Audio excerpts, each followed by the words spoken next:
Bonjour. Depuis 2 ans, la Syrie est en guerre civile. Ce conflit, vous avez pu le suivre sur tous les grands médias français qui ont apporté à ce sujet une très large couverture. De la même manière, nos hommes politiques ont pris position sur ce sujet. Malheureusement, toutes les présentations qui vous sont faites de cette guerre civile sont souvent manichéennes ou simplistes et surtout, elles jouent surtout sur l'aspect émotionnel, l'aspect événementiel d'un conflit, il est vrai, très violent, puisqu'il a fait près de 100 000 victimes aujourd'hui. Alors ce que je vous propose au travers de cette vidéo, c'est une approche un tout petit peu différente, qui sera une approche basée sur des éléments de géopolitique. Je vais essayer de vous démontrer de la manière la plus claire et la plus pédagogique possible comment ce conflit, qui a des causes essentiellement locales, qui s'enracinent dans les différentes communautés religieuses, comment ce conflit local a été progressivement régionalisé, puis aujourd'hui mondialisé. Il y a donc une mondialisation du conflit syrien. Pour vous aider à comprendre ce sujet très complexe, on s'appuiera sur de nombreuses cartes. La première que je vous propose, c'est pour localiser les principales villes dont vous avez entendu parler dans les médias et qui sont les lieux centraux du conflit syrien. Il y a évidemment Damas, la capitale du pays, au sud. Vous avez également au nord Alep, qui est la capitale économique. Vous avez entre les deux la ville de Homs, qui a donné lieu à de très violents combats et à une mobilisation des reporters, notamment français, sur les atrocités faites dans cette ville. La 4e ville du pays vous est moins connue, c'est Latakié, et pour cause, c'est une ville qui est massivement loyale au régime de Bachar al-Assad. Il y a peu de violence. Là où ont lieu les violences, c'est également dans la 4e agglomération du pays, qui est Hama. Hama, c'est historiquement un bastion de contestation du régime de Bachar al-Assad, puisque déjà son père, en 1982, avait dû réprimer les frères musulmans, qui sont la principale force d'opposition dans ce pays. Donc une violence à Hama qui est, elle aussi, ancienne. Outre ces lieux, ces grandes villes où ont lieu les principaux combats, vous devez connaître les grands voisins de la Syrie. Le Liban, qui est complètement dépendant de la Syrie, notamment puisque les communautés libanaises et les communautés syriennes sont très liées. Israël, qui est un voisin important, qui entretient depuis le début des relations très mauvaises avec la Syrie, notamment eu égard au contentieux territorial du Golan. La Jordanie, le grand pays du Sud. L'Irak, dont je vous reparlerai. L'Irak, c'est un pays qui est lui aussi dans une situation insurrectionnelle et qui connaît d'extrêmes violences et qui est donc concerné par ce qui se passe en Syrie. Et puis surtout, le grand voisin du Nord, c'est-à-dire la Turquie, qui a un rôle extrêmement actif de soutien de l'opposition à Bachar al-Assad. Donc, un contexte régional qui est très troublé, qui est à la fois une cause et une conséquence des violences qui se déroulent aujourd'hui en Syrie.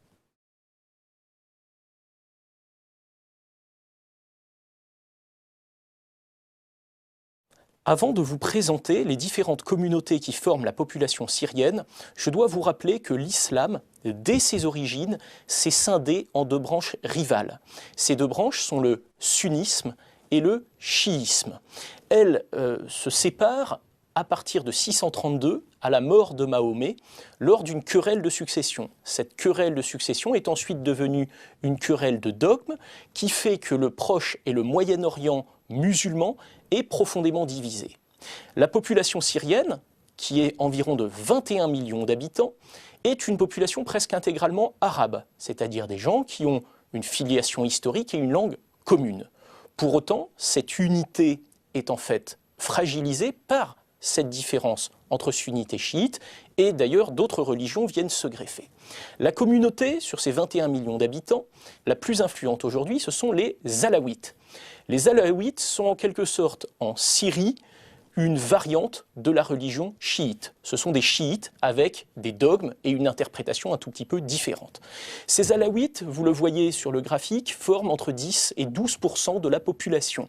Mais cette minorité très active est notamment représentée par Bachar al-Assad et son clan et a un poids déterminant dans le contrôle de l'État syrien et notamment dans les états-majors de l'armée.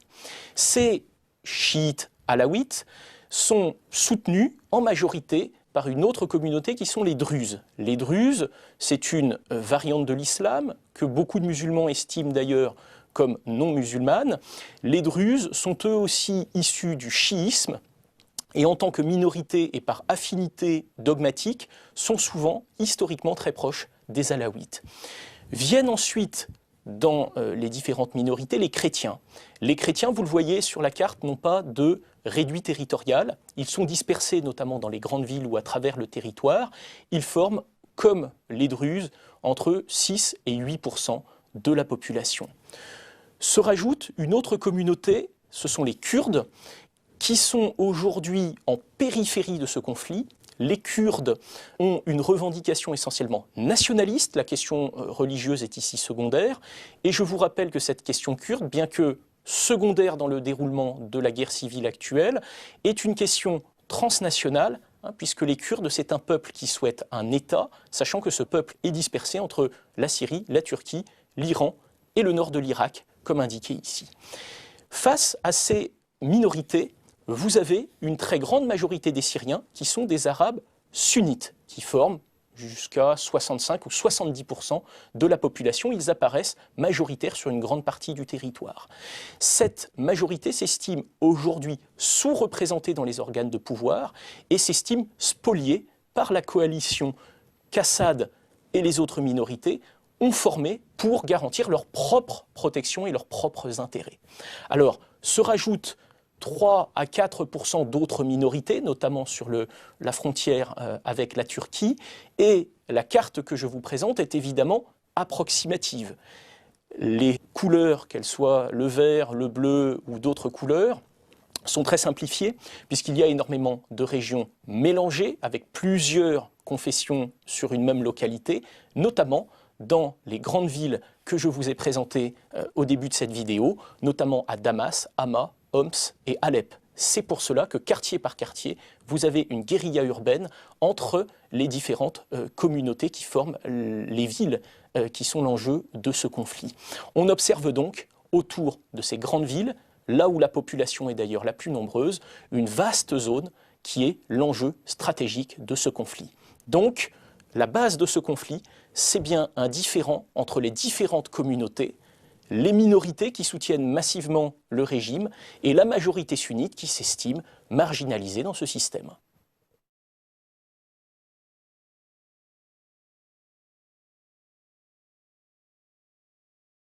La division communautaire du peuple syrien n'est pas le seul facteur de ce conflit. Il faut y intégrer un paramètre idéologique qui est fondamental. Parce que la Syrie, comme l'ensemble des pays de la région, est divisée politiquement entre les partisans du modernisme, c'est-à-dire ceux que les journalistes appellent souvent les laïcs, et face à eux, les islamistes. Donc cette opposition moderniste et islamiste ressurgit dans la guerre civile actuelle en Syrie. Parce que Bachar al-Assad, qui dirige le pays, est à la tête du parti Baas, c'est-à-dire un parti moderniste, pan-arabe et nationaliste, qui veut faire l'unité du peuple syrien sur des valeurs et non pas sur la charia, ce qui est le projet des islamistes. Les islamistes souhaitent faire de la loi islamique la pierre angulaire de la société. La Syrie, comme l'ensemble des pays voisins, est traversée par cette querelle idéologique fondamentale. Il faut donc savoir que le programme moderniste du Baas a attiré à lui non seulement les minorités que je vous ai présentées, mais également une part importante des sunnites qui rejettent l'islamisme et qui sont attirés par le créneau nationaliste proposé par Assad. C'est le cas notamment de la femme de Bachar al-Assad qui, bien que sunnite, soutient le régime. Ce conflit, c'est donc un affrontement entre des modernistes et des islamistes. Les islamistes sont divisés en différentes factions, les frères musulmans, les salafistes, et également la plus connue dans les médias, la tendance Al-Qaïda. Dans ce paysage idéologique, la tendance libérale qui s'était manifestée au moment du printemps arabe, c'est-à-dire cette jeunesse souhaitant plus de droits de l'homme, plus de qualité de vie, qui se manifestait pour Facebook en faveur des libertés, cette tendance libérale a été complètement éclipsée face aux réalités politiques et idéologiques, cet affrontement islamiste-moderniste.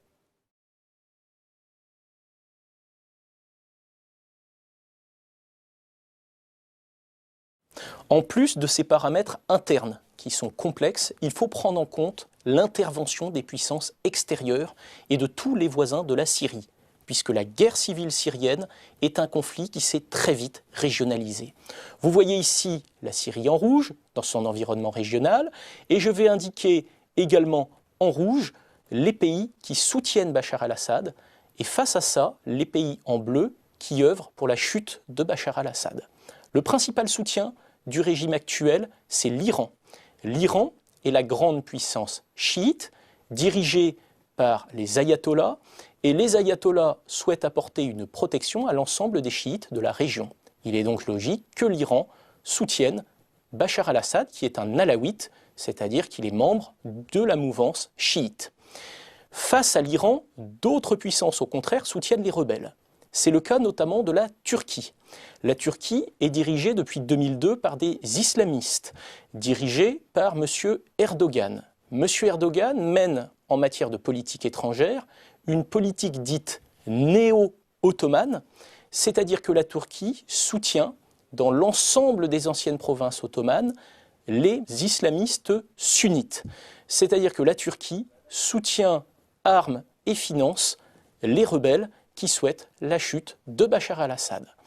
Autre soutien de poids aux rebelles, c'est l'Arabie saoudite, grande puissance sunnite, qui elle a plutôt tendance, grâce à la fortune du roi Saoud, à soutenir plutôt les djihadistes de tendance salafiste. De la même manière, le Qatar, qui est le voisin indiqué ici, va financer grâce à ses pétrodollars des djihadistes plutôt de tendance frères musulmans, sachant que le changement d'émir qui vient d'avoir lieu aura sans doute très peu de conséquences sur la posture géopolitique du Qatar en la matière. Voilà les trois grandes puissances sunnites qui soutiennent les rebelles. Il faut ajouter à ces acteurs de premier plan des acteurs plus secondaires, c'est-à-dire des pays qui auraient plutôt une inclination à soutenir tel ou tel parti, mais qui, pour des raisons diverses, sont encore beaucoup moins impliqués dans le conflit. C'est le cas notamment de l'Irak. L'Irak est aujourd'hui dirigé par Nouri al-Maliki, c'est-à-dire un islamiste chiite. En tant que chiite, il a tendance à soutenir Bachar al-Assad, qui est un alawite, c'est-à-dire un chiite syrien, et M. al-Maliki, sur son propre territoire, est en proie à une quasi-guerre civile contre des islamistes sunnites, notamment de tendance Al-Qaïda. De la même manière, au Liban, une partie de la population libanaise s'est impliquée dans le conflit syrien. Il y aurait entre 3 et 5 000 membres du Hezbollah, c'est-à-dire un parti islamiste chiite, qui a traversé la frontière du Liban pour aller se battre aux côtés de Bachar al-Assad.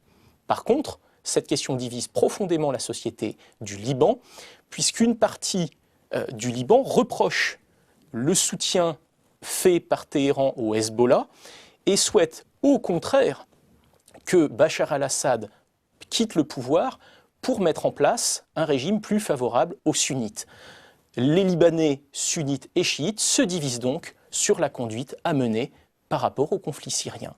Autre pays qui a été un grand acteur régional, l'Égypte, mais qui aujourd'hui est en retrait, parce que l'Égypte, vous le savez, est très affaiblie et très partagée sur le plan politique entre les modernistes et les islamistes. Les islamistes sont aujourd'hui au pouvoir grâce au président Mohamed Morsi, mais sur le plan théorique, Mohamed Morsi souhaite également la chute la plus rapide de Bachar al-Assad et l'instauration d'un régime islamiste sunnite en Syrie. D'autres soutiens, notamment les Émirats arabes unis ou le Koweït, sont en retrait, mais souhaiteraient théoriquement la fin du régime bassiste.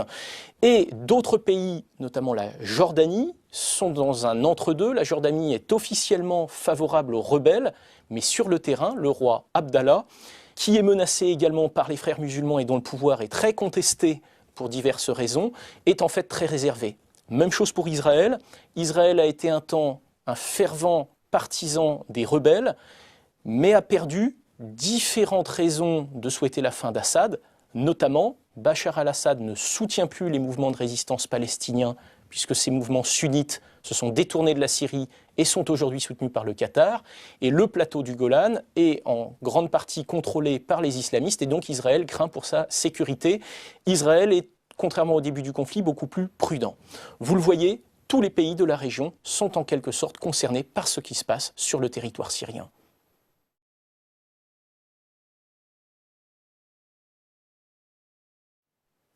La guerre civile syrienne n'est pas seulement un conflit régionalisé, il est devenu progressivement un conflit mondialisé dans la mesure où les grandes puissances mondiales, notamment au sein du Conseil de sécurité de l'ONU, se sont emparées de ce débat et se sont divisées sur l'attitude à avoir par rapport à cette guerre en Syrie. Pour comprendre le débat, il faut rappeler la division de vues entre les partisans de l'unipolarité et les partisans de la multipolarité. L'unipolarité, c'est une idée simple, c'est l'idée selon laquelle les États-Unis peuvent, seuls et accessoirement suppléés par des alliés, organiser le monde et diriger le monde. C'est l'idée d'une puissance unique, l'idée d'unipolarité. Face à ça, s'est développée depuis un peu plus de 10 ans l'idée d'une multipolarité, c'est-à-dire que la puissance américaine serait progressivement concurrencée par des puissances émergentes. Et ce qui se débat à l'ONU, c'est bien ça, c'est de savoir si les États-Unis peuvent continuer à imposer leur vision et les régimes qu'ils souhaitent, ou alors si au travers de ce conflit syrien, il y aurait en quelque sorte un regain de multipolarité, puisque des puissances autres que les États-Unis pourraient marquer des points et avancer leurs intérêts. Au Conseil de sécurité de l'ONU, vous le savez, il y a 5 pays qui, depuis 1945, sont membres permanents et ont un droit de veto. Ces pays, vous les voyez s'afficher, il y a d'abord les États-Unis.